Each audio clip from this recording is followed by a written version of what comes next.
हरिशरणम।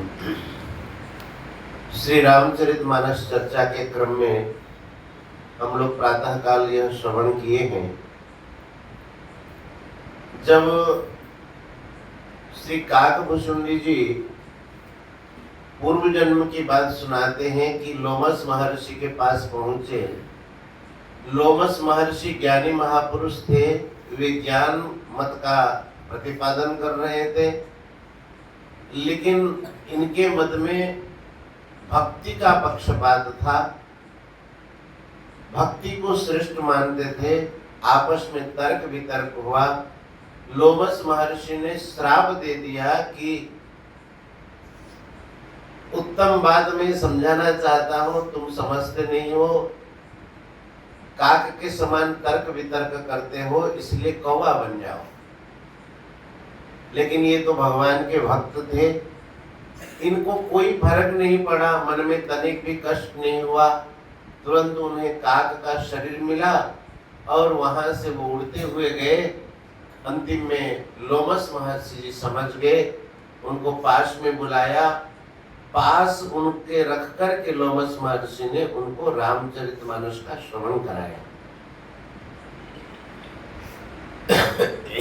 और ये आशीर्वाद दिया कि भगवान के चरणों में आपकी नित्य भक्ति बनी रहेगी। आप जहां भी जा सकेंगे, जा पाएंगे, अबाध गति आपकी होगी। ज्ञान विज्ञान के आप भंडार हो जाओगे और जिस आश्रम में आप रहेंगे उस आश्रम में व्यापी तहन अविद्या जोजन एक पर्यंत। एक योजन कहते हैं 4 कोस को, 4 कोस का 1 योजन होता है। गिरिराज 7 कोस है, तो उतने विस्तार तक 4 कोस तक अविद्या व्याप्त नहीं होगा। मैं फिर और आशीर्वाद देते हैं, काल कर्म गुण दोष स्वभाव, कछु दुख तुम ही न व्यापी काओ। राम रहस्य ललित विधि नाना, गुप्त प्रगट इतिहास पुराना। बिनु श्रम तुम जानब सब सो, नित नव नेह राम पद हो। जो इच्छा करे हम मन माहे, हरि प्रसाद कछु दुर्लभ नाहि। सुनि मुनि आशीष सुनि मति धीरा, ब्रह्म गिरा वै गगन गंभीरा। एवमस्तु तव वच मुनि ज्ञानी, यह मम भगत कर्म मन मानी। ऐसा हुआ कि लोमस महर्षि ने आशीर्वाद दिया कि काल कर्म गुण और दोष और स्वभाव से उत्पन्न जितने भी दुख है वो आपको व्याप्त नहीं होगा। ये एक विचित्र बात कहते महाराज जी, दुख कहाँ कहाँ से उत्पन्न होते हैं। काल कर्म गुण दोष स्वभाव, कछु दुख तुम ही न व्यापी काओ। कुछ समय के प्रभाव से मनुष्य को दुख मिलता है, दुखी करता है समय, और मनुष्य अपने कर्मों से भी दुखी होता है और गुण दोष से भी दुखी होता है। भाई किसी का दोष देखा, किसका गुण देखा, मन में जो अशांति हो रही है वो गुण दोष से तो ही हो रही है। और स्वभाव से उत्पन्न जो दुख है, स्वभाव में राग द्वेष से तो दुखी होगा महाराज जी, जहां जाएगा दुखी हो, उसका कोई उपाय नहीं है, वो स्वभावजन्य दुख है। तो काकभूषुंडी जी को आशीर्वाद देते हुए कहते हैं ये दुख आपको कभी व्यापेगा नहीं।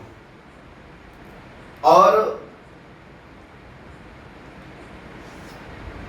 राम रहस्य ललित विधि नाना, जितना भी शास्त्र पुराण आदि में वेद वेदांत में भगवान श्री राम का रहस्य बताया गया है, गुप्त प्रकट इतिहास पुराण, जो पुराण प्रकट है और गुप्त भी है, जो इतिहास है, आपको सब तत्व का ज्ञान हो जाएगा। बिनु श्रम तुम जानब सब सो, नित नव नेह राम पद हो।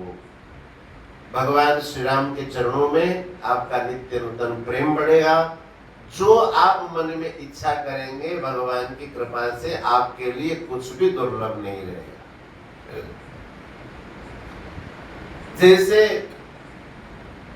यह बात श्री लोमस महर्षि कहते हैं, उस समय आकाशवाणी हुई और आकाशवाणी ये हुई कि हे ज्ञानी महर्षि, आप जो कह रहे हैं कि बिल्कुल ऐसा ही होगा, आपकी बातें एकदम सत्य होगी, क्योंकि यह मेरा भक्त है, यह मम भगत कर्म मन वाणी, कर्म मन और वाणी से ये मेरा भक्त है।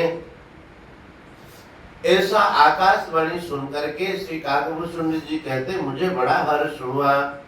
सुनि नव गिरा हर्ष मोहि भयो, प्रेम मगन सब संशय गयो, कर विनती मुनि आय सुखाए, पद सरोज पुनि पुनि सिरुनाए, हर्ष सहित एहि आश्रम आयो, प्रभु प्रसाद दुर्लभ वर पायो, यहाँ बसत मोहि सुन खग ईसा, बीते कल्प सात अरुबीसा। कहते इस आश्रम में निवास करते हुए मुझे कितने समय बीत गए? बीते कल्प 7 और 20 और युक्त 7 कितने हो गए? 27 कल्पों से मैं इस आश्रम में रह रहा हूं। और यहाँ करता क्या हूं? करऊं सदा रघुपति गुण गाना, सागर सुनहि विहंग सुजाना, जब जब अवधपुरी रघुवीरा, धरहि भगत हित मनुज शरीरा, तब तब जाय रामपुर रहूं, शिशु लीला बिलो की सुख लहूं, पुनि उर राखि राम शिशु रूपा, निज आश्रम आबहु खग भूपा, कथा सकल में तुम्हें सुनाई, कागदे अजय कारण पाए, कहो तात सब प्रश्न तुम्हारे, राम भगति महिमा अति भारी, ताते यह तन मोहि प्रिय, भयो राम पद नेहा, निज प्रभु दर्शन पायो, गए सकल संदेह। श्री काकभूषण जी महाराज कहते हैं, यह सुनकर के मैं गदगद हो गया, मुझे बड़ा आनंद आया और मैं प्रेम में मगन हो गया। उसका ये फल हो गया, सारा का सारा संशय मेरे जीवन से मिट गया। ऋषि के चरणों में प्रणाम करके, बड़ी विनती करके, उनसे आज्ञा लेकर के मैं आया और इस आश्रम में मैं आ पहुंचा। आश्रम कहाँ पर था काकभूषण जी का? सुमेरु पर्वत पर काकभूषण जी का आश्रम था। सुमेरु पर्वत भी लोमस ऋषि का आश्रम था। काकभूषण जी का आश्रम। तो यहाँ विराजते हुए मुझे 27 कल्प बीत गए। 27 कल्प। और यहाँ करता क्या हूँ? करऊं सदा रघुपति गुण गाना। ये रघुनाथ जी की मैं कथा कहता हूँ। देखो क्या विचित्र बात है, किस शरीर में है? शरीर उनको कौन सा मिला है? काक शरीर मिला है। खग समझ है, खग ही की भाषा। पक्षी जो है, पक्षियों की भाषा पक्षी समझ सकते हैं। तो काकभूषण जी कथा करते हैं तो वहां पर सब पक्षी लोग आकर के कथा सुनते। मनुष्यों में जितनी चेतना नहीं है, वहां के पक्षियों में उतनी चेतना है। नहीं कहते कहूं करऊं सदा रघुपति गुण गाना। मेरा काम ही क्या है? सदा रघुपति गुण गाना करूं। हर समय मैं भगवान की कथा कहता रहता हूं।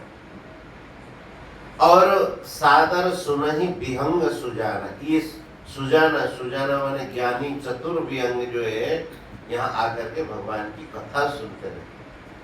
मनुष्यों में महाराज इतनी चेतना नहीं, ये सदा भगवान के गुणगान करते हैं और पक्षी जो है आते रहते कथा सुनते रहते। वहां का क्या माहौल होगा। कहते जब भगवान का अवतार अवधपुरी में होता है, भक्तों के ऊपर कृपा करने के लिए भगवान मनुष्य देह धारण करते हैं।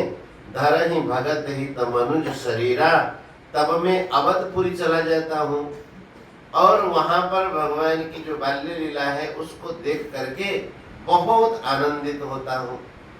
हे पक्षीराज, फिर मैं जब भगवान थोड़े से बड़े हो जाते हैं, बाल्य लीला को विश्राम दे करके अन्य लीलाएं करते हैं, तब मैं उसी शिशि रूप को हृदय में धारण करके इस आश्रम में फिर मैं आ जाता हूँ।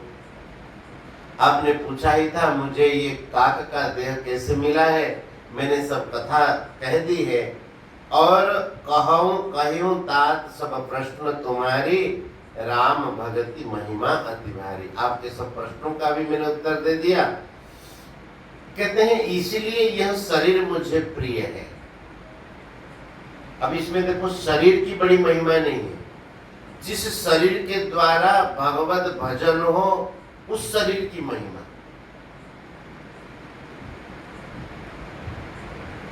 येषां श्रीमद् यशोदा सुतपद कमले नास्ति भक्तिर्नराणां, धिक्तान धिक्तान धिगेतान कथयति सततम कीर्तनस्थ मृदंग।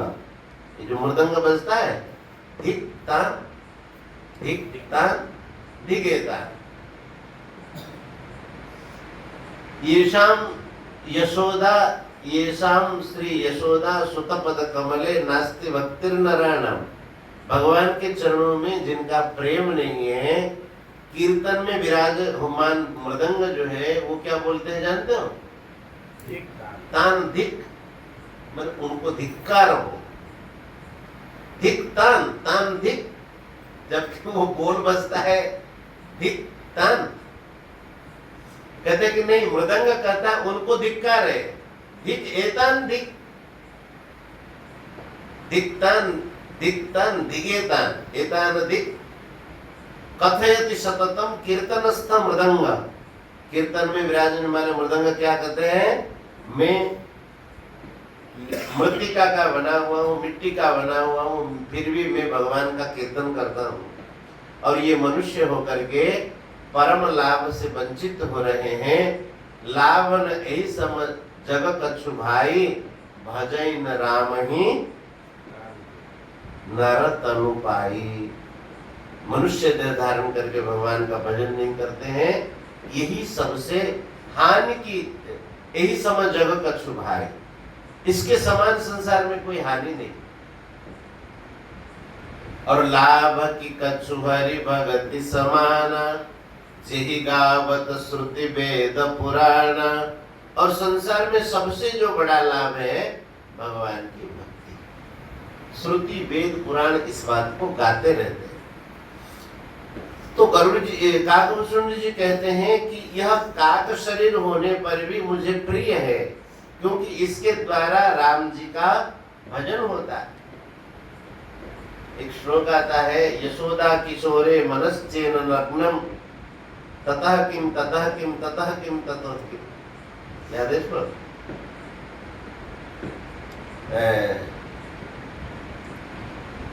सुंदर स्वरूपम धर्म मेरु तुल्यम और यशश्चारु चित्रम, आगे ऐसा है। सुंदर स्वरूप है, सुमेरु पर्वत के समान धन हो और सुंदर यश फैला हुआ हो, चारु चित्रम। परंतु यशोदा किशोरे मनश्चेन लग्न। भगवान के चरणों में अगर मन नहीं लगा तो ततः किम ततः किम ततः किम ततः किम। ये सब होने पर भी क्या हुआ? अभी महाराज जी जमुना किनारे हम लोग गए थे, तो एक बड़ी विचित्र बात कह रहे थे स्वामी जी महाराज, मुझे बहुत अच्छी। जो जड़ की उपासना होती है, कल कह रहे थे महाराज, कल जो जड़ की उपासना होती है वो जड़ता को प्रदान करने वाली होती है उपासना। जड़ की उपासना जानते हैं? नहीं जानते। अब जैसे हमारा यश हो, हमारा नाम हो, हमारा शरीर स्वस्थ रहे, मरने के बाद भी लोग हमें पहचाने, हमारी मूर्ति लग जाए, कुछ ऐसा बना दें कि जो लोग वाह वाह करें, जय जयकार हमारी करें, ये सब जड़ की उपासना है। इससे परमात्मा की प्राप्ति होगी नहीं। हम लोग क्या कहते हैं कि भगवान की उपासना करते, जड़ की उपासना नहीं करते।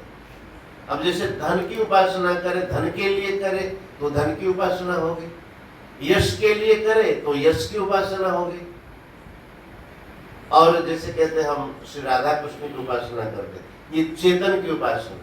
श्री सीताराम जी की उपासना करते, जगन्नाथ जी की, कोई भी जब भगवान की उपासना करते वो चेतन की उपासना।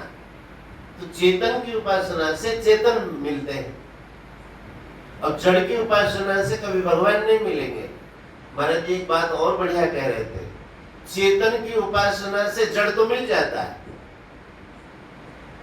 क्योंकि जड़ तो भगवान के अधीन है ना, भगवान की माया है, छोड़ करके कहां जाएगी। लेकिन जड़ की उपासना से भगवान नहीं मिलते। ये विचित्र बात है, जो मन में वासनाएं रहती है वही भगवत प्राप्ति में विघ्न करने वाली है। अब प्रायः एक दूसरे को जब हम देखते हैं कि उनका बड़ा नाम हो गया, हमारा तो नहीं हो रहा है, तो मन में वासना उठती है हमारी भी। हमारे मित्र मंडली में ऐसा होता है, कोई अगर बढ़िया गाड़ी ले लिया, हमको लगता है कि हमारे पास भी गाड़ी नहीं, ये गाड़ी लेनी चाहिए। ये वासना है। महापुरुष इन बातों को कभी आदर नहीं देते, वे अपने चेतन की उपासना में लगे रहते, भगवत उपासना में लगे रहते। इसलिए भगवान को ये जो मनुष्याणाम सहस्रेषु कश्चित् यतति सिद्धये यततामपि सिद्धानां कश्चिन् मां व्यक्ति तत्त्वतः, इसका भाव यही है कि अंतिम तक तो बहुत कम ही पहुंच पाते हैं, क्योंकि बीच बीच में ये सब रुकावट। आप लोग भागवत से सुने होंगे, जब श्री ऋषभ देव जी, जिनके पुत्र थे नाभि, राजा नाभि के पुत्र थे श्री ऋषभ देव जी। अब ऋषभ देव जी जब उनके पास सिद्धियां आई, उन सिद्धियों का आदर ऋषभ देव जी थे अवधूत पूर्वक रहे। उनके मल मूत्र से महाराज की सुगंध निकलती, ऐसे दिव्यता उनमें थी। लेकिन कभी उन्होंने ये सिद्धियों को स्वीकार नहीं, उनको आदर नहीं दिया। और यही जो सिद्धियों को आदर देने का ये फल होगा कि कई जन्मों तक तो फिर भटकना पड़ेगा। माता जानकी जी तो यही शिक्षा देती है ना, कि कहा कि हमको स्वर्ण मृग चाहिए, और ठाकुर जी से माता जी कहती हैं कि अगर आप इसको जीवित पकड़ ले तब तो बढ़िया, साथ में ले जाएंगे, नहीं तो अगर ये मर जाए, पकड़ में ना आए तो मार के ले आइएगा, और इसके जो है आसन करके आप बैठेंगे, वहां भजन करेंगे। तो अब इसका ये फल हुआ कि लंका में जाकर के माता जी को रहना पड़ा, बोले स्वर्णमय लंका में जाकर बैठ जाओ। ध्रुव जी के मन में वासना रह गई, तो 36,000 वर्ष का उनको राज्य फिर करना पड़ा। लेकिन ऋषभ देव जी ने स्वीकार नहीं किया सिद्धियों को। वो वहां पर कहते हैं, न कुर्यात् करिचित् सत्यम मनसि अनवस्थित है। ये मन जो है अनवस्थित है, बड़ा पाजी है, दुष्ट है, कहां से लेकर कहां गिराएगा कोई ठिकाना नहीं है। इसीलिए सिद्धियों से दूर रहे, अपने उपासना को बराबर बराबर चलाते रहे, और जड़ की उपासना न करें। हमारा उद्देश्य जड़ बिल्कुल होना ही नहीं चाहिए। अगर कोई जड़ चीजें हो तो उनको साधना में उपयोगी करके ले चलो, उद्देश्य हमारा वो नहीं होना चाहिए। बहुत विचित्र बात है ना, स्वामी महाराज जो गंभीर बातें कहते थे, ये अब ये विचार करना चाहिए, हम जड़ की उपासना करते हैं कि चेतन की उपासना करते हैं। अब जड़ की उपासना करने वाले को चेतन मिल नहीं सकता, जड़ जो है चेतन को प्राप्त नहीं करा सकता है। चेतन की उपासना कर तो जड़ पीछे पीछे जाएगा, यही बात कहते हैं। तो ताते यह तन मोहि प्रिय भयो राम पद ने, इस शरीर में मैं भगवान का भजन करता हूँ, भगवान के गुणों को गाता हूँ और भगवान के चरणों में मेरा प्रीति मेरी हुई और भाव हुआ है, इसलिए कौवा देह भी मुझे प्रिय है। देखो यहाँ पर देह की महिमा नहीं, अगर देह की महिमा हो तो पक्षियों में तो चांडाल पक्षी है कौवा, नहीं? और वह शरीर क्यों प्रिय है? ब्राह्मण शरीर मिला था वो प्रिय नहीं हुआ, ये शरीर क्यों प्रिय? बोले इसमें भजन खूब बढ़िया होता है और कौवा का कौन सम्मान करे, तो इसलिए खूब भजन आनंद पूर्वक होता है, तो इसलिए यह शरीर मुझे प्रिय है। मैं अपने प्रभु के दर्शन प्राप्त किया है और मेरे जो सब संदेह जो समाप्त हो चुके हैं।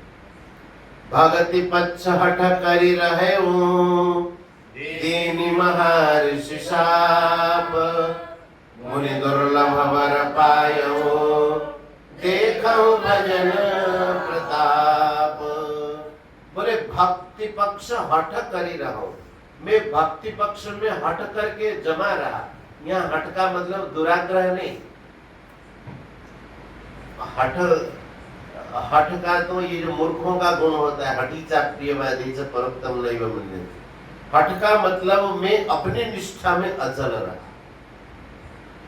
भगति पक्ष हठ नहीं सठताई, भक्ति पक्ष में निष्ठा बढ़िया लेकिन सठता नहीं होनी चाहिए।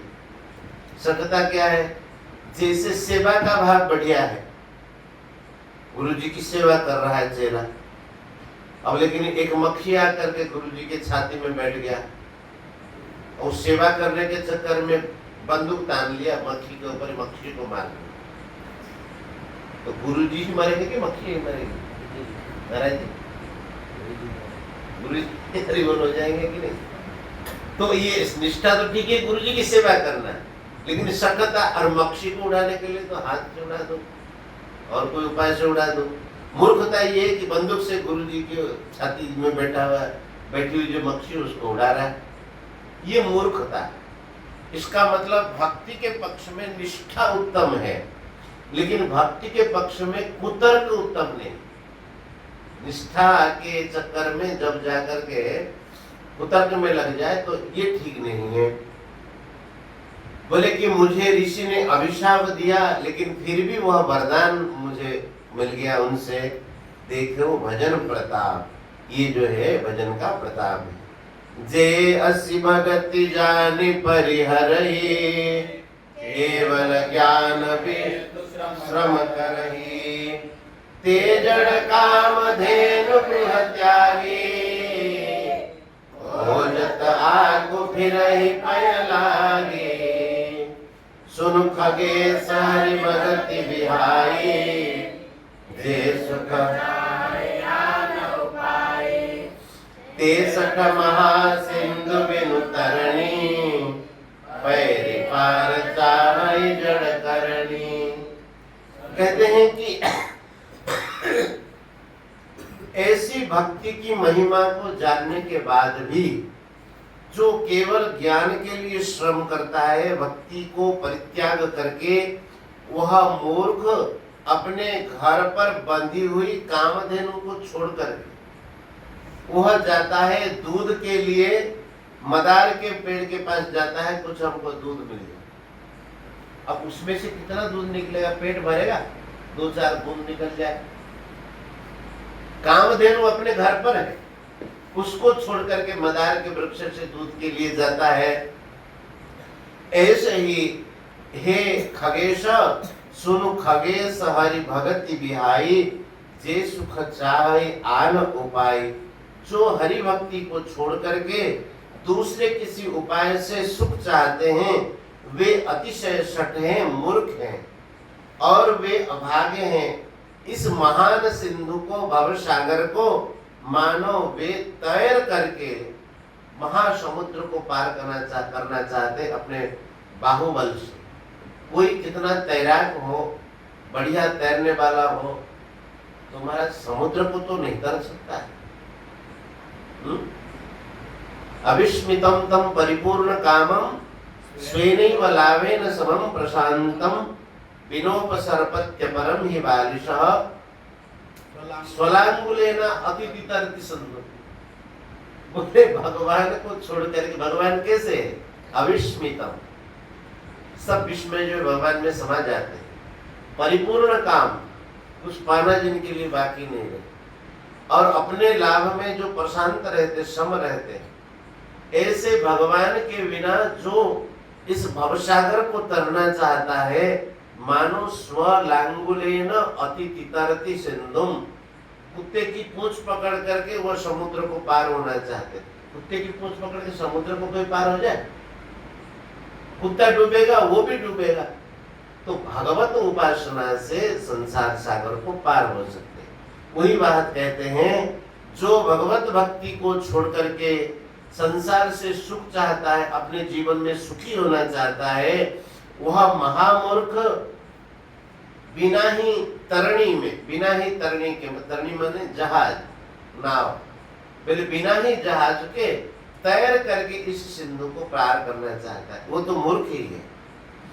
सुनि भुसुंड के बचन भवानी, बोले गरुड़ हरसि मृदुवानी, तब प्रसाद प्रभु मम उर माही, संशय शोक मोह भ्रम नाहि। सुनयो पुनीत राम गुण ग्रामा, तुम्हारी कृपा लयो विश्रामा। एक बात प्रभु पूछो तोहि, कहूँ बुझाए कृपा निधि मोहि। कहे संत मुनि वेद पुराण, नहीं कछु दुर्लभ ज्ञान समाना। सोई मुनि तुम सन कहो गोसाई, नहीं आदर हूँ भगत की नाई। ज्ञान ही भगत ही अंतर केता, सकल कहूँ प्रभु कृपा निकेता। सुनि उरगारी वचन सुख माना, सादर बोले काज सुजाना। भगति ज्ञान ही नहीं कछु भेदा, उभय हरहि भव संभव खेदा। नाथ मुनीश कहि कछु अंतर, सावधान सोई सुनु विहंगवर। ज्ञान विराग जोग विज्ञाना, ये सब पुरुष सुनहु हरि जाना। पुरुष प्रताप प्रबल सब भांति, अबला अबल सहज जड़ जाति। पुरुष त्यागी सक नारी, जो विरक्त मति धीर।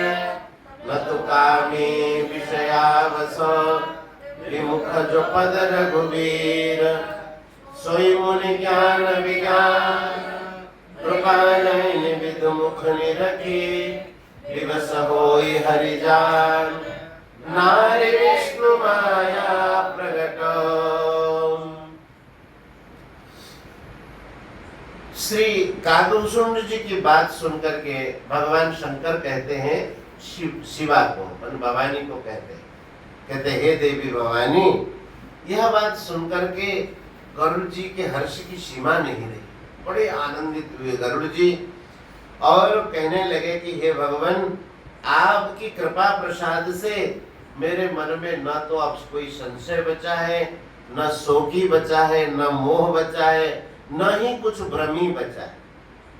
राम जी की कथा सुनकर के मैं विश्राम को प्राप्त हुआ हूँ। जाकी कृपा लवलेशते मतिमंद तुलसीदास हूँ, पायो परम विश्राम राम समान प्रभुनाहि। ये परम विश्राम को प्राप्त हुए। सुने पुनीत राम गुण ग्रामा, तुम्हारी कृपा लहेऊ विश्रामा। भगवान मैं एक बात पूछना चाहता हूँ, आप तो कृपा के सागर हैं, कृपा करके आप बताइए। आपने कहा कि ज्ञान के समान संसार में और कुछ दुर्लभ नहीं। नहीं ज्ञानेन सदृशम।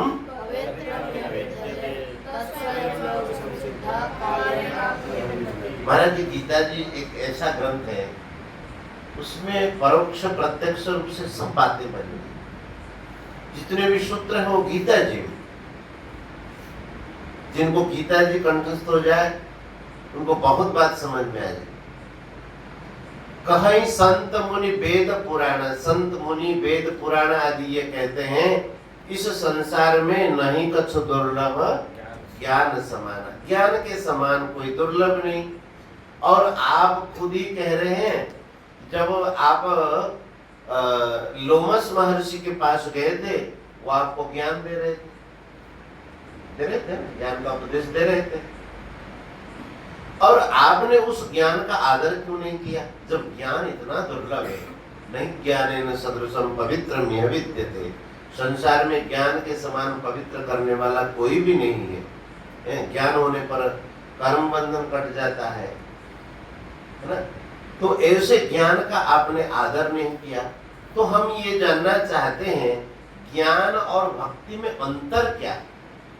ज्ञान ही भक्ति ही अंतर केता। केता माने कितना अंतर है, कैसा अंतर है?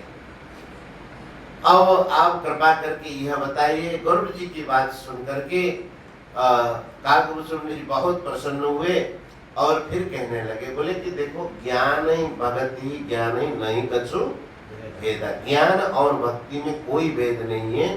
दोनों से जो भवबंधन कट जाते हैं, भव से संसार से उत्पन्न जो क्लेश हैं, ये दोनों ज्ञान मार्ग और भक्ति मार्ग दोनों ही हरण कर लेते हैं। लेकिन थोड़ा सा अंतर है, आप सुनिए आदर पूर्वक। ज्ञान विराग जोग विज्ञान ये सब पुरुष सुनो हरिजन, ये सब पुरुष जाति के हैं। क्या क्या है? ज्ञान, वैराग्य, योग और विज्ञान।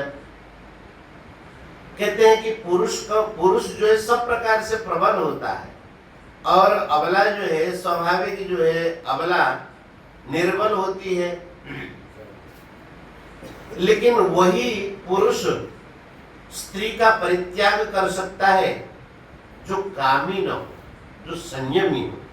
पुरुष त्यागी सक नारी जो विरक्त मति धीर मति वाले विरक्त हो, वह त्याग सकते हैं। कामी के ये बस का काम नहीं है। जो भगवान से विमुख है उनके भी बस का काम नहीं। कहते कि जो माया का त्याग कर चुके हैं, कभी कभी माया के चक्कर में वे भी पड़ जाते। सो मुनि ज्ञान निधान मृगनयनी विधु मुख निरखी विवश होई हरिजान नारी विष्णु माया प्रकट। कहते हैं कि देखो यहाँ पक्षपात वाली बात नहीं है। यहाँ न पक्षपात कछु राखं, वेद पुराण संत मत भाखं। मोहन नारी नारी के रूपा, पन्न गारी हरीति अनुपा। माया भगति सुनहु तुम दो, नारी वर्ग जानई सबको। पुनि रघुवीर ही भगति प्यारी, माया कनु नर्तकी बिचारी। भगति सानुकूल रघुराया, ताते तेहि डरपति अति माया। राम भगति निरुपम निरुपाधि, बसई जासु उर सदा अबाधि। तेहि बिलो की माया सकुचाई, करि न सकै कछु निज प्रभुताई। अस विचार जय मुनि विज्ञानी, जाचहि भगति सकल सुख खानी। यह रहस्य रघुनाथ करो, बेगिन जानई कोई। जो जानई रघुपति कृपा, सपने मोहन होई। और ज्ञान भगति करो, वेद सुनो सुप्रवीण। जो मुनि हो जो सुनि होई राम प्रद, प्रीति सदा अविच्छिन्न। कहते कि देखो यहाँ मैं कोई पक्षपात वाली बात नहीं कर रहा। वेद पुराण और संत मत, तीन मत है। एक वैदिक मत है, एक पौराणिक मत है और एक संत मत है। संत मतलब ये वाणी, वाणी का पाठ है, ये संत मती। संत मत मतलब जैसे कबीरदास जी की वाणी, श्री रसकान जी की वाणी, और भी जितने भी संत हुए हैं वो भी अपना मत को ही देते हैं। तो वेद पुराण संत मत भाग हूं, वेद पुराण और संत मत कहता हूं। मोहन नारी नारी के रूपा, पर्णगारी यह रीति रूपा। एक स्त्री के ऊपर दूसरी स्त्री कभी मोहित नहीं होती। जो एक दूसरे के साथ जो मोह होता है, स्त्री पुरुष का अथवा पुरुष स्त्री का एक दूसरे के प्रति आकर्षण होता है। स्त्री का स्त्री शरीर में ज्यादा माने आसक्त मन होता नहीं। तो ये माया और भगवान की भक्ति, ये दोनों स्त्रीलिंग वाचक है। तो भक्ति भी भगवान की है और माया भी भगवान की है। माया भगत सुनो तुम दो नारी वर्ग, ये नारी वर्ग में दोनों। और पुनि रघुवीर ही भक्ति प्यारी, भगवान को जो है भक्ति प्रिय है। माया तो भगवान की शक्ति है, लेकिन माया खलु नर्तकी बिचारी। माया कैसी है? नर्तकी। नर्तकी माने दासी, नाचने वाली। और भक्ति कैसी है? श्री किशोरी जी और श्री जानकी जी माता। तो ये भक्ति स्वरूपा है, ये भी एक शक्ति है। और माया शक्ति तो दासी है, नाचने वाली है।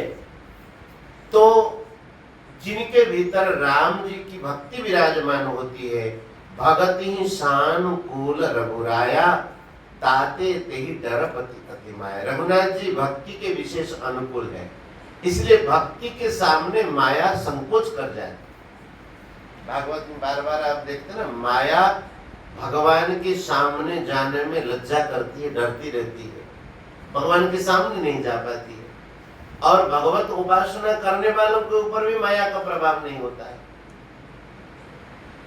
तो राम जी की भक्ति कैसी है? बोले निरूपम निरूपाधि, किसी उपाधि से युक्त नहीं है, एकदम विशुद्ध है और उपमा रहित है। वहां पर न तो किसी प्रकार की कोई बाधा,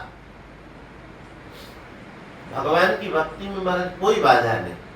जो बाधा विघ्न दिखे भी, वो भी बाधा विघ्न नहीं है, वो भगवान की कृपा से प्रशस्त हो रही है भक्ति। बोले उस भक्ति को देख करके माया संकुचित हो जाती है। तेहि विलो की माया सकुचाई, करी न सकई कछु निज प्रभुताई। माया अपने प्रभाव को विस्तार नहीं कर पाती है। इसीलिए जो ज्ञानी पुरुष है, जो विज्ञानी है, वे संपूर्ण सुख के जो भंडार है, ऐसी भक्ति को भगवान से प्रार्थना करते हैं। बोले इस रहस्य को जल्दी कोई जान नहीं पाता है, और रघुनाथ जी की जिन पर कृपा हो जाती है वही जान जाते हैं, और उन्हें स्वप्न में भी मोह नहीं होता है। एक और ज्ञान की बात कह रहा हूं, और ज्ञान भगति कर भेद सुनहु सुप्रवीण। अब तो चतुर है गरुड़ जी, ज्ञान भक्ति का एक भेद और सुनो। एक भेद ये तो बताए थे, दोनों भक्ति और माया दोनों नारी जाति के हैं, और वैराग्य ज्ञान आदि ये सब पुरुष जाति के। जो वैराग्य ज्ञान विज्ञान आदि, तो कहते हैं और एक सुनो। सुनहु तात यह अकथ कहानी, समुझत बनई न जाय बखानी। ईश्वर अंश जीव अविनाशी, चेतन अमल सहज सुख राशि। सो माया वश भयो गोसाई, बध्यो की रमर कटकी नाई। जड़ चेतन ही ग्रंथि पर गई, यद्यपि मृषा छुटत कठिनाई। तब ते जीव भयो संसारी, छूटन ग्रंथि न होई सुखारी। श्रुति पुराण बहु कहे पाऊ, छूटन अधिक अधिक रुझाई। जीवन तम मोह विशेषी, ग्रंथि छूट के परई न देखे। अस संजोग ईस जब करई, भवहु कदाचित सो निर्वरई।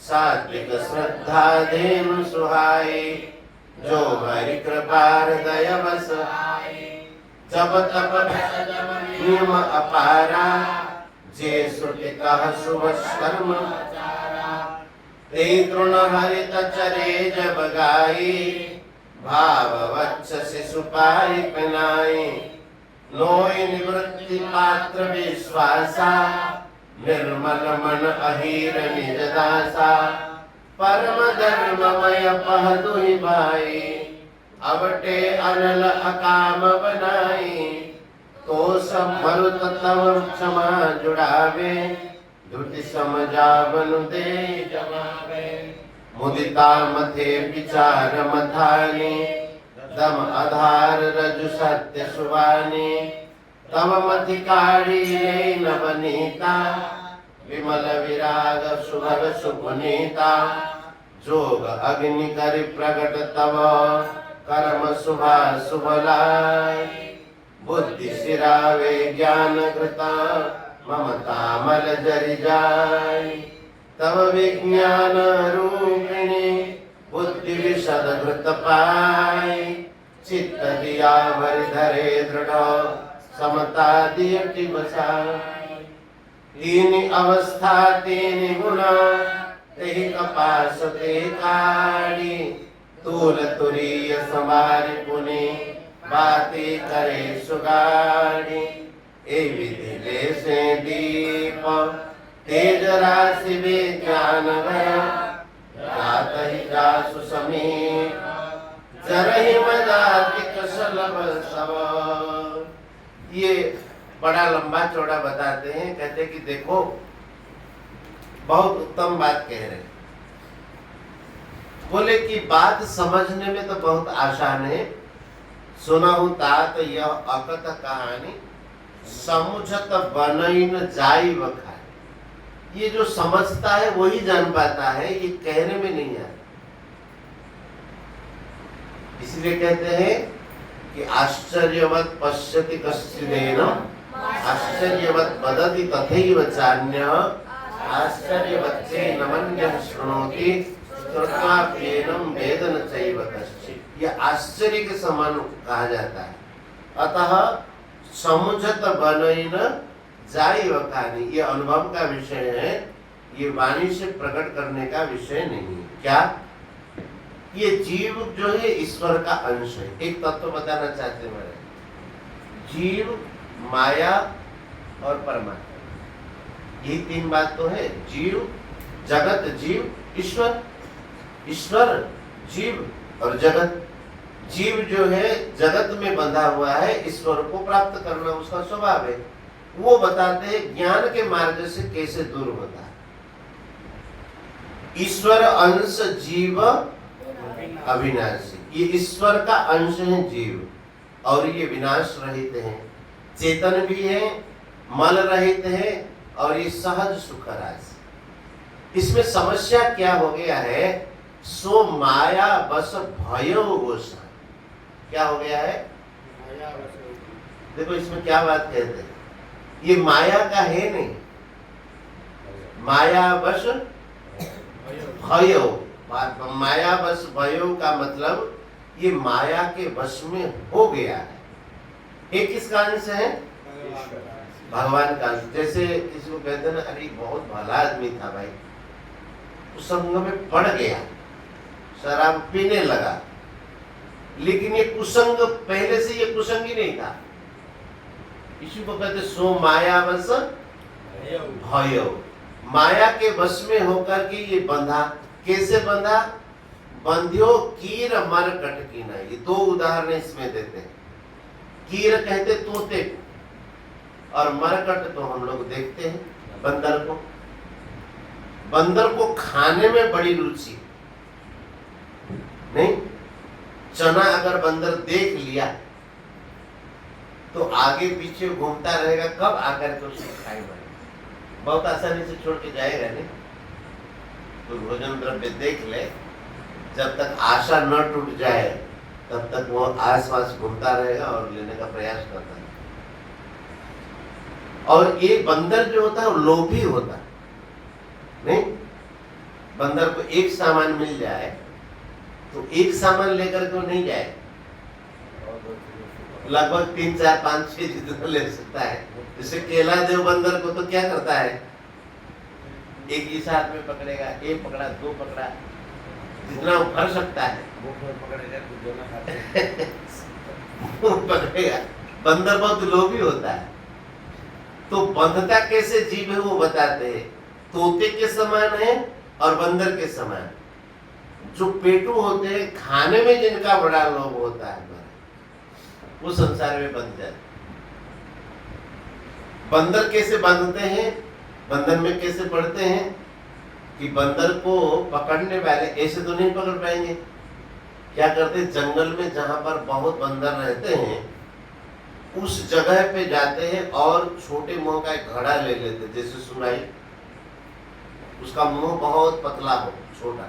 बंदर पकड़ने का जो अलग प्रकार का, पहले जमाने की बात है, आजकल तो दूसरी टेक्निक लगा लेते होंगे। तो वो छोटे मुंह की उस सुराई ले लेते थे, उसको पेड़ में जमा करके बांध देते थे, जैसे हिले डुले नहीं, खींच के न ले पाए बंदर, रस्सी से कस के बांध देते थे, अथवा जमीन में थोड़ा गाड़ देते थे। आसपास में कुछ चने डाल देते थे, बंदर को चना भी बहुत प्रिय होता है। और बंदर जाता था, देखता था कि वो चने पड़े, वो खाना शुरू करता था। और बंदर का जो स्वभाव है, अन्वेषण का स्वभाव, कहाँ क्या है जाकर उसको देखने का स्वभाव है बंदर, नहीं कपड़े के भीतर क्या है वो खोल के देखेगा। तो वो जाकर के वो घड़े के पास पहुंच जाता है। घड़े में जब देखता है उसको लगता है कि अरे ये तो भीतर खजाना है।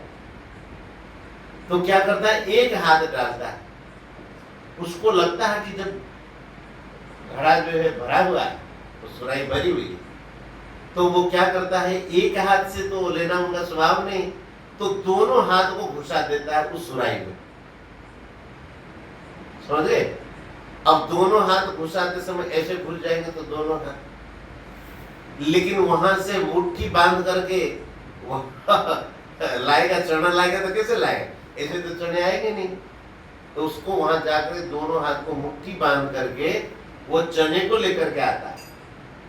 अब जब चना लेकर के आता है, वो जो सुराई का जो मुंह है वो बहुत छोटा है, उस रास्ते से उसके हाथ निकलते नहीं। मुट्ठी बांध दिया ना उन्होंने, जैसे लिया था वैसे आ जाए तो आ जाए, मुट्ठी बांध लिया और उसका लोभ है, तो महाराज जी वहां से फिर हाथ वो निकलता है। उसको लगता है कि सुराई ने मुझे पकड़ लिया। अब सुराई ने थोड़ी बंदर को पकड़ा है, किसने पकड़ा है, चने का लोभ, चनों ने पकड़ लिया बंदर को। उस समय जो पकड़ने वाले जाते हैं, फिर बंदर के गले में रस्सी बांध देते हैं और उसके मटका फोड़ दें, अथवा हाथ, बंदर के हाथ में मार करके, लाठी मार करके उसको लेके आ जाते हैं। बंदर तो ऐसे बांधते हैं। और तोते कैसे बांधते हैं, तोते होते ना सीखने में बड़े चतुर होते। तोते, कोई उनको सिखा दो, राम राम करो, कृष्ण कृष्ण कहो, सीख जाएंगे जल्दी। तो तोतों को कैसे पकड़ते हैं कि पूर्व जमाने में ऐसा करते थे कि जहां पर बहुत तोते हो वहां पर एक जल की कुंडी रख देते, जल भर करके एक कुंडी में जल भर के रख देते, उसके ऊपर एक लकड़ी सी लगा देते, ऐसे जैसे हम लोग पंखा घुमाते हैं। पंखे में क्या होता है, भीतर एक लकड़ी होती है और उसके भीतर एक नली सी होती है। वो नली ही जो है ऐसे हमारे हाथ में घूमने के कारण वो लकड़ी जो भीतर से घूमती है। तो वो क्या करते हैं, उस जल कुंडी के ऊपर एक नली के भीतर एक लकड़ी लगा करके रख देते उस जल कुंडी के ऊपर। और आसपास में तोतों को जो सामान भोजन के लिए प्रिय हो, अनाज डाल देते हैं। तोते वहां पर खाने के बाद जाकर के उस जल कुंडी में बैठ जाते। क्यों, चना खाने के बाद प्यास लगती, तो पानी उनको चाहिए। तो क्या करते, तोते जो है अपने, तोते को पंजे होते हैं ना, तो पंजों से उस जो लकड़ी को, लकड़ी क्या कहेंगे, नली को, उसको पकड़ लेते। तो अब पकड़ के जैसे झुकते नीचे की ओर वो पानी पीने के लिए, आगे का पक्ष जो भारी हो जाता है वो लटक जाता है। फिर तोता क्या होता है, जल की कुंडी में ऐसे लटक जाता है, पकड़ा तो है इसको, अब नीचे से पकड़ करके, ऐसे पकड़ करके तोता लटका हुआ है। अब उसको लगता है कि हम बंधन में पड़ गए, उनको लगता है अब छाती के ऊपर वो लकड़ी, ऊपर देखे तो आकाश और नीचे जो है वो जल, उसको लगता है कि हम बंद हैं। तो अब जो पकड़ने वाला जाता है उसको पकड़ के झोली में डालता है, लेके आ जाता है। तो बंधियो कीर मरकट की न। स्वामी जी महाराज कहते थे एक बार की बात, एक संत ऐसी दृश्य देख करके, ऐसा दृश्य देख करके उनके मन में दया आई। बोले यार ये तोते जो है बंधन को समझ नहीं पाते, बंधन तो कुछ है नहीं, अब ये समझ नहीं पाते हैं। तो वो जो बहेलिया था, बहेलिया कहते बदी था, उसको बोला कि भाई तुम एक तोता हमको दे दो। उन्होंने कहा कि चलो, साधु मांग रहे थे, एक तोता दे दिया उन्होंने, बिना पैसे के दे दिया। साधु उसको ले जा करके आश्रम में रखे और खूब उनको पढ़ाया। देखो तोता, तोता भी कह रहा देखो तोता, तोता भी कह रहा कि देखो तोता। बोले देखो तोता, वो जहां पर वो दाना पड़ा है वहां पर जाना नहीं। वो भी ऐसे कहते हैं, जहां दाना पड़े हुए हो वहां पर जाना नहीं। दाना खा लो तो जल कुंडी के ऊपर बैठना नहीं। वो भी कह रहा है कि जल कुंडी के ऊपर बैठना नहीं। देखो तोता, जहां दाने पड़े हो वहां पर जाना नहीं और उस जल कुंडी के ऊपर बैठना नहीं। बैठ जाओ तो कोई दिक्कत नहीं, जल नहीं पीना। वो भी कहता है बैठ जाओ तो कोई दिक्कत नहीं, जल नहीं पीना। और जल पी भी लो और लटक भी जाओ उस नली पर तो बंधन अंदर कुछ नहीं, उड़ जाए। वो भी कह रहा बंधन अंदर कुछ नहीं, उड़ जाए। तो साधु ने सोचा कि ये तोता जो है सीख गया, ये जाकर के जितने भी तोते होंगे जंगल में सबको सिखा देगा। तो उस तोते को थोड़ा रंग लगा करके, महाराज जी मेरा चेला है, ऐसा समझाने के लिए कंठी वंडी बांध करके उस तोते को छोड़ दिया और वो जाकर के सबको सिखा दिया। क्या सिखाया? देखो तोता, जहां पर दाने पड़े वो वहां जाना नहीं। दूसरे भी सीख गए, जल कुंडी पर बैठना नहीं और लटक जाओ तो उड़ जाना, बंधन अंधन कुछ नहीं, सब सीख गए। बाबा सोचे कि अब हमारी विद्या में काम कर गई, अब कोई तोता जो है बंधन में नहीं पड़ेगा।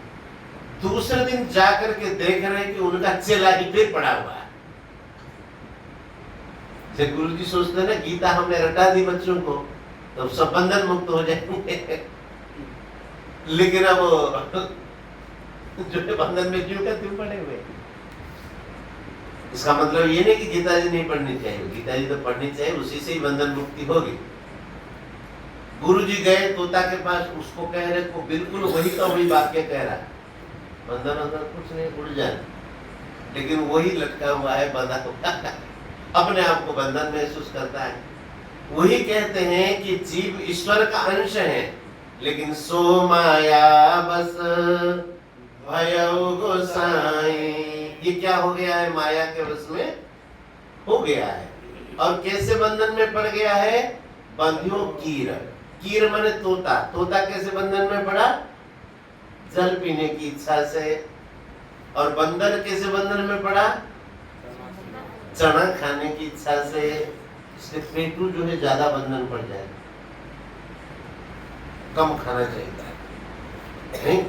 पेटू तो हम भी है, हमारा पेट निकाला तो पेटू, लेकिन मतलब लोभ के कारण बंधन में मनुष्य पड़ता है। महाराज जहां भी बंधन में पड़ता है मनुष्य, लोभ के कारण ही पड़ जाएगा। वो सोचता है हमको यहाँ लाभ मिल जाएगा, तो जाता वही गिर जाए, सुख के लोभ से जाता है। तो कहते जड़ चेतन ही ग्रंथि पड़ी गई। अब जड़ और चेतन दोनों का एक गांठ पड़ गया। यद्यपि मृषा, यद्यपि ये असत्य है नहीं, लेकिन छूटत कठिन। बोले तब से ये जीव संसारी बना है। तब ते जीव भयउ संसारी, छूटन ग्रंथि न होई सुखारी। कब से संसारी बना है? जब से ये जड़ और चेतन का, कुछ लोग प्रश्न करते हैं ना, चेतन आत्मा तो जन्म मृत्यु चक्र में जाता नहीं, जड़ तो ये मर जाता है, तो फिर ये जन्म मृत्यु के चक्कर में कौन जाता है? जाता है उसका संबंध। चेतन जो जड़ के साथ संबंध मान रहा है, गृहीत्वेतानि संज्ञाति वायुर्गंधा निवासयात्। क्या श्लोक है?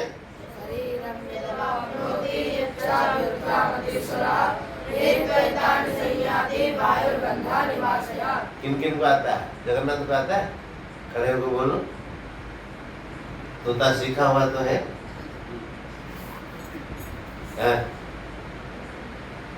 शरीरम, जोर से बोलो।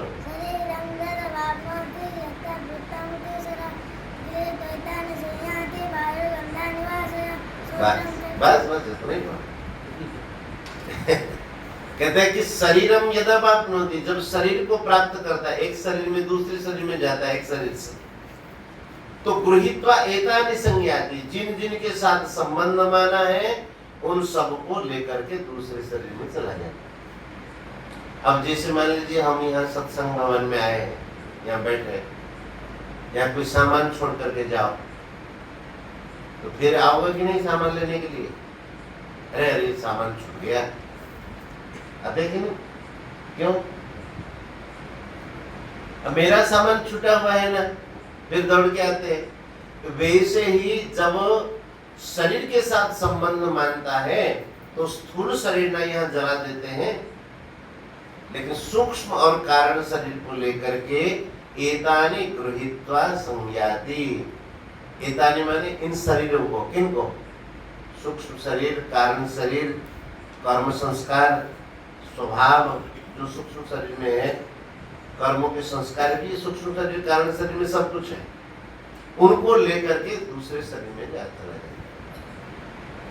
बोले तब से जीव भयो संसारी, तब से ये संसार चक्र में घुमा हुआ है, और छूटन ग्रंथि न होई सुखारी, न ये जड़ चेतन का ग्रंथि खुलता है और न वो सुखी हो पाता। अच्छा, खुले कैसे? वो जितना इस ग्रंथि को सुलझाना चाहता है, ये ग्रंथि और दृढ़ होती जाती है, गांठ जो है तेज होती जाती है। अच्छा, जीव के हृदय में तमरूपी मोह ज्यादा है, तमस। अब जैसे कहीं गांठ पड़ा हुआ है, अंधकार में जाकर के उसको आप खोल पाएंगे? पहले प्रकाश में देखना पड़ेगा वो गांठ कहां पर लगा हुआ है, कैसे वो किधर रस्सी घूमी हुई है, तो जाकर के वो धीरे धीरे खुल जाता है। अब ये अज्ञान रूपी अंधकार मोह के कारण वो गांठ कहां पड़ा हुआ है इसको पता नहीं चलता। उस गांठ को देखने के लिए जो जड़ चेतन की जो ग्रंथि है, उसको देखने के लिए पहले तो प्रकाश ही चाहिए। कैसा प्रकाश चाहिए?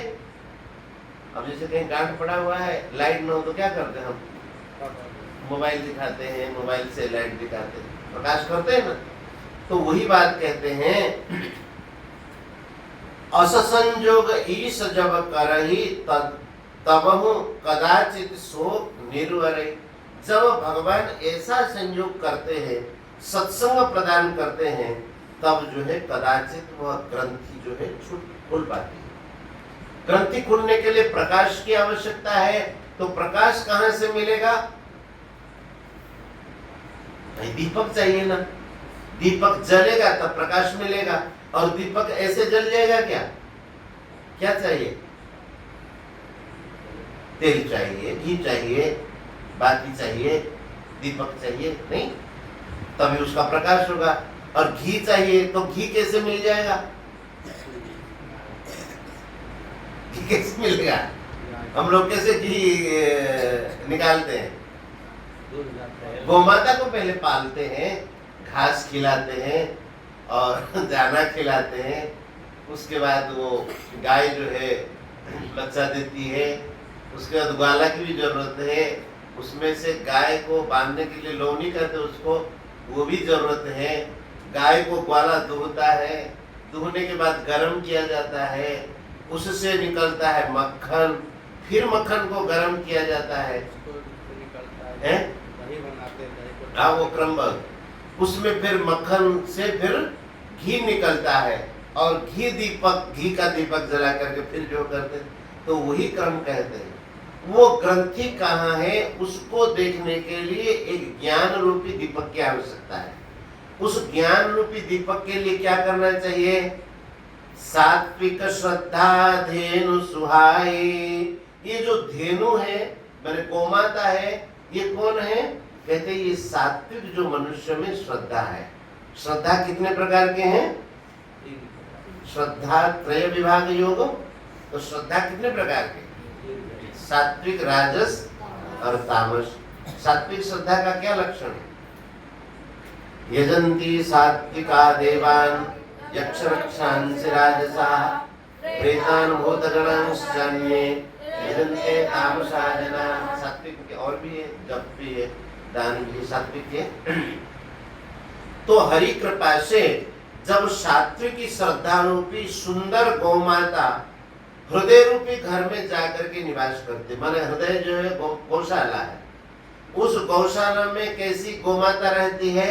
सात्विक श्रद्धा रूपी गौमाता रहती है। और जो है जितने भी जप तप व्रत जम संयम अपारा जे श्रुति कह शुभ कर्म आचार। जप तप संयम है, आचार विचार जो श्रुतियों में जिनका बताया गया है, ये सब जो है तृण, तृण का मतलब घास है। गाय क्या चलेगी? सात्विक श्रद्धा पूर्वक जप तप दान संयम नियम शुभ कर्म आचार विचार आदि किया जाए। इसका मतलब घास जो है गाय चर रही, सात्विक श्रद्धा रूपी गाय संयम नियम जम रूपी घास को आस्वादन कर रही। उसके बाद क्या होगा? वो छोटे से भाव रूपी छोटे से बछड़े को वो जन्म देगी गाय। माने सात्विक गाय इन सब चीजों को करने से उनके भीतर एक दिव्य भाव प्रकट होगा, ये बछड़ा है। और वह भाव से क्या होगा? निवृत्ति नोई। निवृत्ति माने संसार से जो वैराग्य है, ये गाय में नोई बांधते हैं ना, नोई कहते हैं उसको, क्या कहते हैं? जो दोनों चरणों को बांध करके दूरते हैं, नोई कहते हैं। बोले वो जो संसार के विषयों से जो हटना है, ये नोई है। और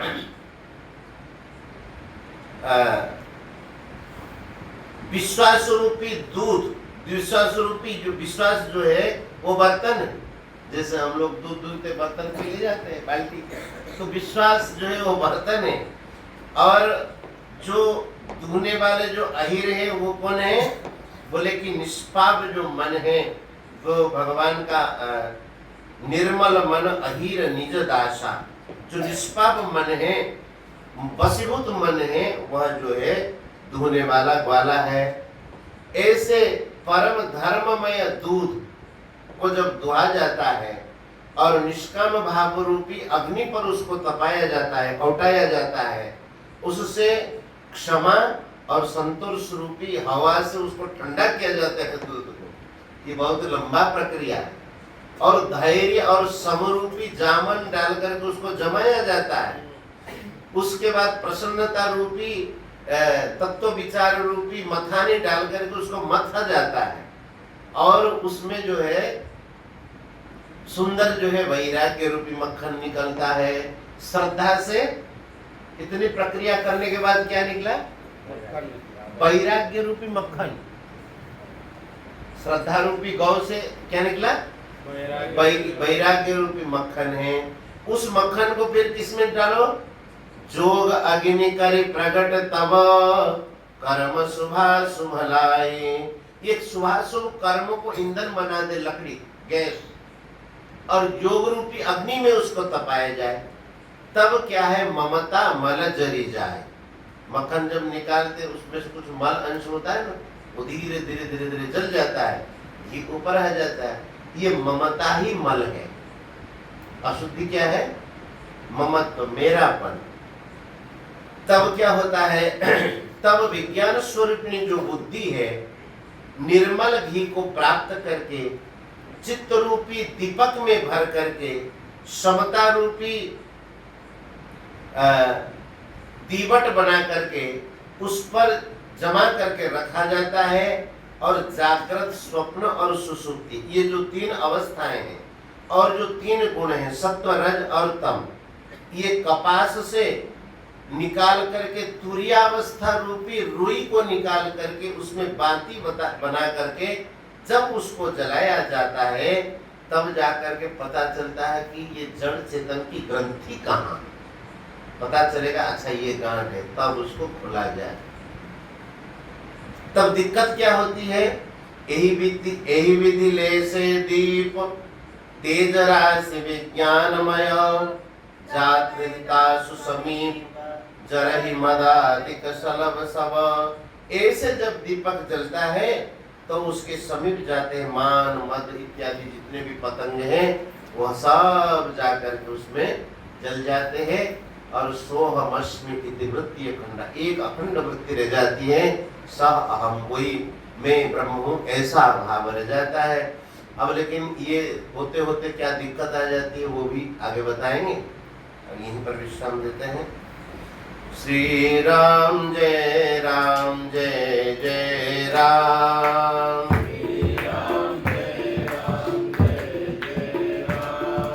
श्री राम जय राम जय जय राम। श्री राम जय राम जय जय राम। श्री राम जय राम जय जय राम।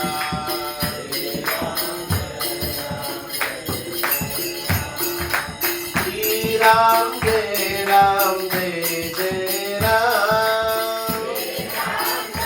जोर से गाओ। सीताराम जय सीताराम।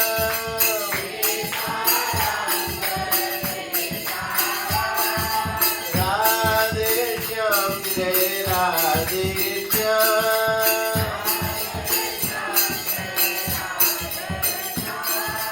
श्री राम जय राम जय जय राम। राधे श्याम जय राधे श्याम।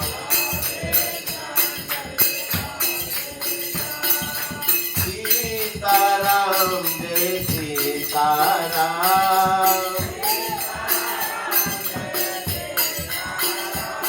श्री राजा राम जय राजा राम।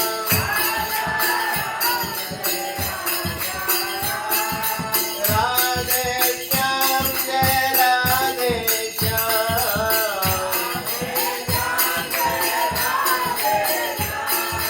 राधे श्याम जय राधे श्याम।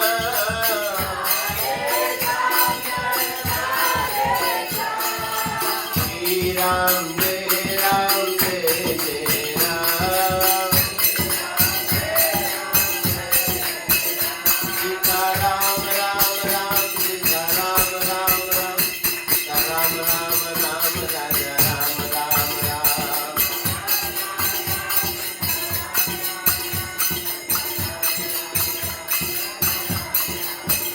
सीता राम राम राम सीता राम राम राम। सीता राम राम राम राजा राम राम राम।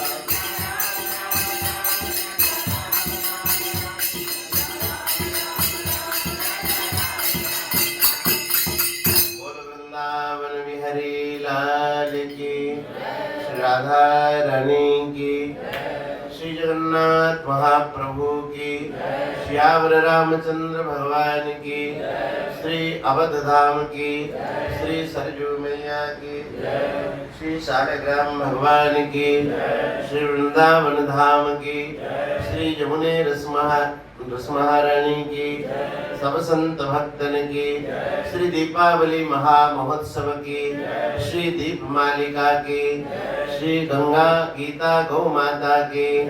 जय जय श्री राधे।